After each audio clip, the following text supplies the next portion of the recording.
Long years ago, we made a tryst with destiny, and now the time comes when we shall redeem our pledge, not wholly or in full measure, but very substantially.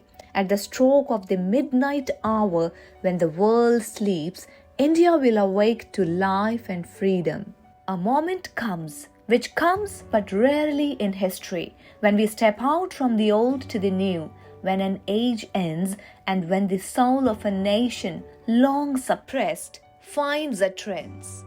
This is an excerpt from Pandit Jawaharlal Nehru's speech, A Tryst with Destiny, that was delivered to the Constituent Assembly of India at the midnight hour of 14th of August 1947, when India was just a few hours away to achieve her freedom.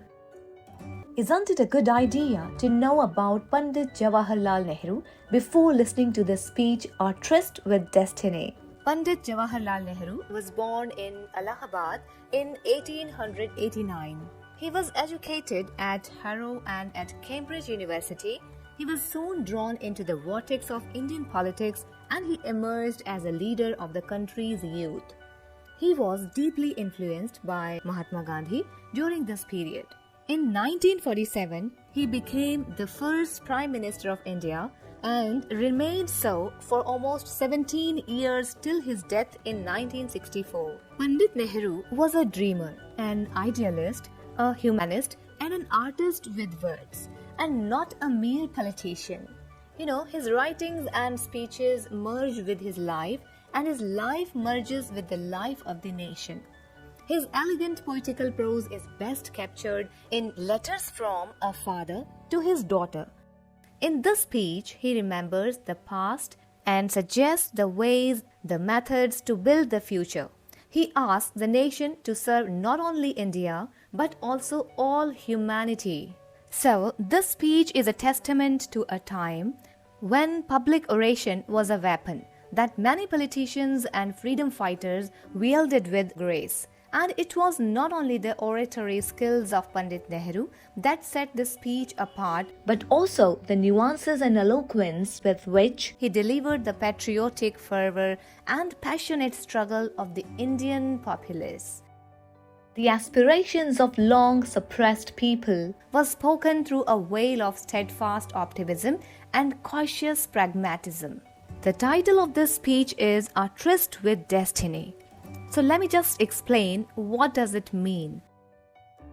The word tryst has a literal meaning, that is a mutual agreement to meet. Sometimes it refers to a secret meeting. But here in this case of this speech, tryst with destiny means to make a secret deal with something that is destined for us. In case of India, the word destiny refers to the freedom that India got from the shackles of the rules of British Empire. This famous speech reflected the promise of our leaders from the Constitution that would eliminate poverty, disease, ignorance, inequality, hampering the growth and progress of the country. His speech marked the birth of an independent India and freedom that was suppressed. This speech is so stirring that even today it inspires hundreds and thousands of Indians, and there is a sense of pride, unity, and optimism that grips the reader.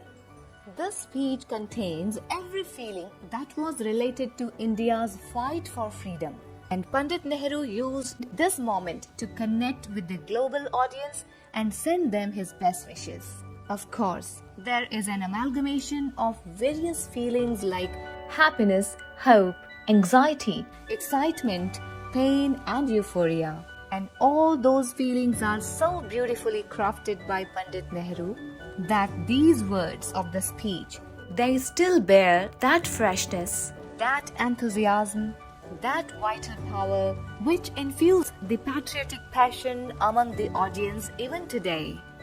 Well, it was the brief introduction to the Tryst with Destiny, and we also had the introduction to Pandit Jawaharlal Nehru in this lesson. Further, in the next part of this lesson, we will analyze the text of this speech, A Tryst with Destiny. So, stay tuned. See you in the next lesson. Thank you for joining. Happy learning.